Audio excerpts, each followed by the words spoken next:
Okay, this is homework help for Unit 7, Objective 6, and I'm going to start with question number 2. So for question number 2, I want to make sure that it's in descriptive form. So descriptive form means that it either has to be x minus h or y minus k by itself. So this is my squared term, so I want to make sure that the x term is the one by itself. So then I'm going to divide both sides by 4. And I usually want my linear part, so the non-squared part, on the left side of the equation, so I'm going to put x plus 1 first. And then instead of writing it as divide by 4, I'm going to rewrite it as a coefficient. So this will end up being 1/4, and then y plus 2 squared.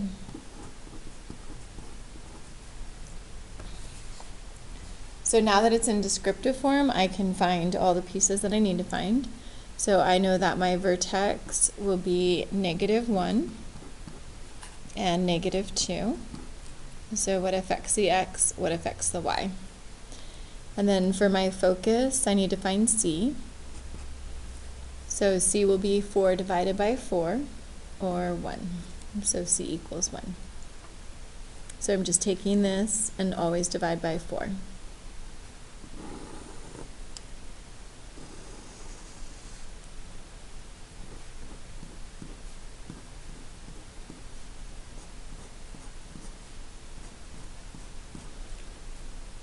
So I'm going to plot my vertex. I'm going to go left 1, down 2.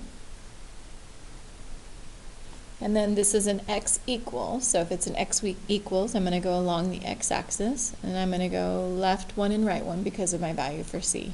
So from my vertex, I'm going to go left 1 and right 1, and it's a positive, so it's going to go this way. So this is my focus, and this will be my directrix. So then for my ordered pairs, for my focus, I'm here at this point, so I just need to calculate what point I'm at. So I'm over 0 and down 2. And then my directrix, it's crossing the x-axis at -2. So then now I just need to graph the other 2 points. So I need 3 points to graph my parabola.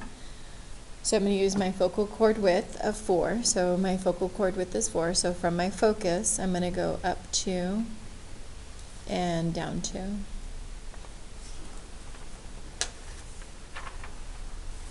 And there's question number 2. Okay, and then I'm going to jump to number 8. So 3 and 8 are an awful lot alike. So if you're struggling with 3, number 8 should be able to help you with number 3.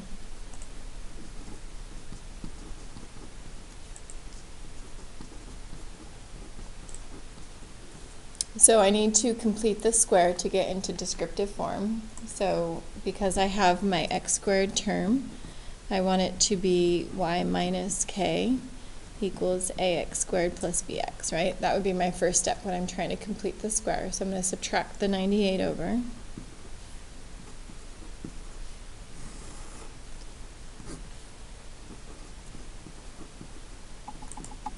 And then factor out my leading coefficient. So I'm not trying to factor out my GCF, just the leading coefficient. So I'm going to factor out 2.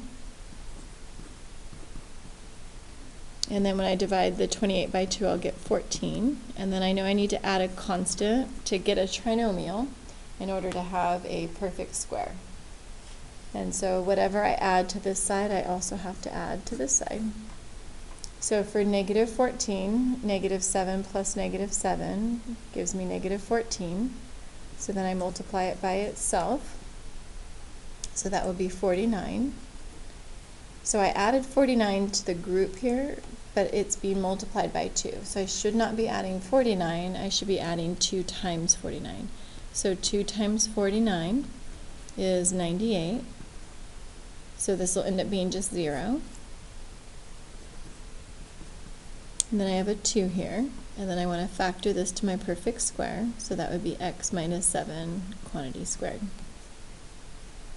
Okay, so now I'm going to find my vertex. So what I'm adjusting the x with is 7, and then I have nothing to adjust the y with, so that would be 0. And then C is 1 over 4 times A. So that would be 1/8. And so I'm going to go ahead and start graphing that.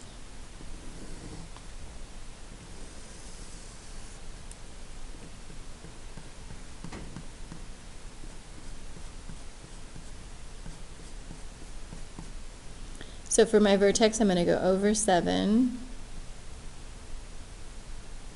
and up 0. And then I have a y equals graph, so that means it's going to be vertical, and it's positive, so it's going to point up. So if I try to graph this accurately, and I go up 1/8 and down 1/8 for my focus and my directrix, that is really challenging to get an accurate graph. Like, I can put a dot randomly where it's 1/8, and I can randomly put where the directrix is, but then that won't give me a very good parabola graph. It doesn't give me a sense of its size. So I want to use my stretch like I learned in chapter 1 in order to get a better graph. So here my stretch is 2, so I'm going to write that down. Stretch is equal to 2. And so from my vertex, I'm just going to go up 2 and over 1, and then up 2 and over 1. And that gives me a better sense of what my graph really looks like, as opposed to trying to do my focus and directrix and my focal chord width. And so I still am having to say what my focus and my directrix is, so I still need to work those problems out, but I'm not going to use it to get an accurate graph. So I know that from my vertex, which is 7, 0, I need to find my focus. So I'm still going over 7, but then from 0, I went up 1/8. So 0 and then up 1/8 puts me at 1/8. And then for my directrix, I'm at 0, crossing the y-axis. And I went down 1/8, so that means I would be at negative 1/8. And so there's my focus and directrix for number 8.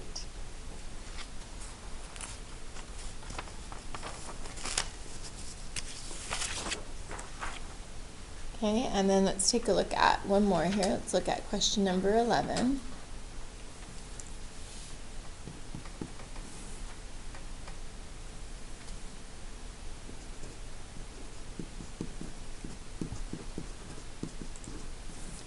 So I want to get this in form. So here I have y squared minus 4y, and I have x. So I'm just going to subtract the x over to the other side.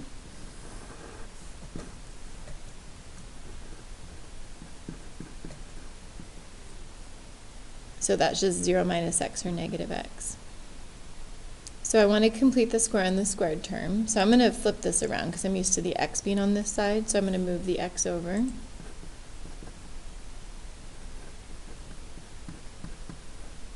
And I need to figure out what number to add there to complete the square. And whatever I add here, I'm going to add over here. And then I didn't have a leading coefficient other than 1, so I don't need to worry about that.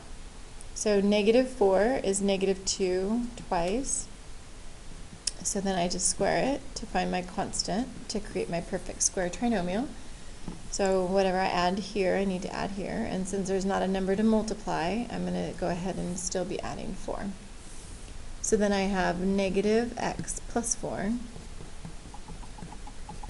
And then I want to factor that, so that's just y minus 2 times itself. And then I can't have a leading coefficient here, so I'm going to factor out that negative 1.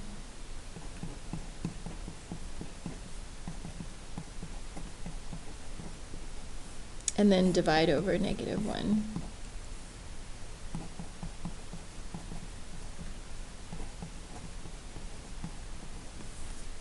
Okay. So I could have just right away just divided the negative 1 over instead of factoring it out, but either way I still would get the same answer. So then my vertex, what affects the x is 4, and what affects the y is 2, so that would be 4 and 2. And then for my c value, I would get 1 over 4 times a, or negative 1/4. So this is a value, right, of negative 1.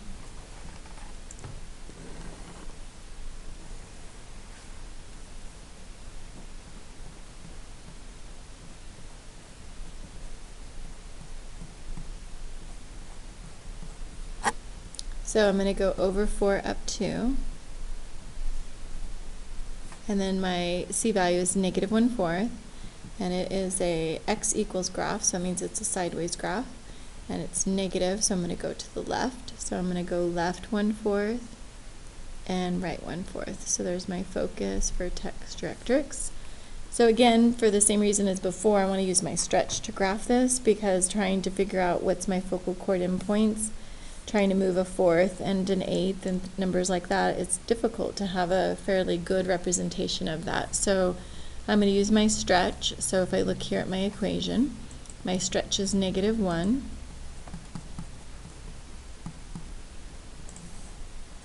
So from here, I'm going to go over or left 1 and up 1. Oops, I'm not doing a good job here. Hold on. Got too much crowded in. So here's my focus. So I'm going left 1 and then up 1, left 1 and then down 1. And then my focus is like practically touching, because going 1/4 is very little. So my directrix is going to be here, and then my focus is right there. So I'm at crossing the x-axis for my directrix. I was originally at 1, 2, 3, 4, right? 4 for my vertex, and I went to the right 1/4. So I was at 4 and I went to the right 1/4. So my directrix would be at 4 and 1/4. For my focus, let me do my focus up here. I was at 4 and I went left 1/4.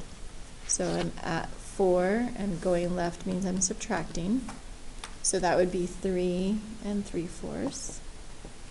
So my focus would be at x equals 3 and 3/4, and then I went up 2. So I'm looking here at my vertex. So I went from 4, left 1/4, so that's 3 and 3/4, and then I'm still going up 2. And that's it for worksheet 6.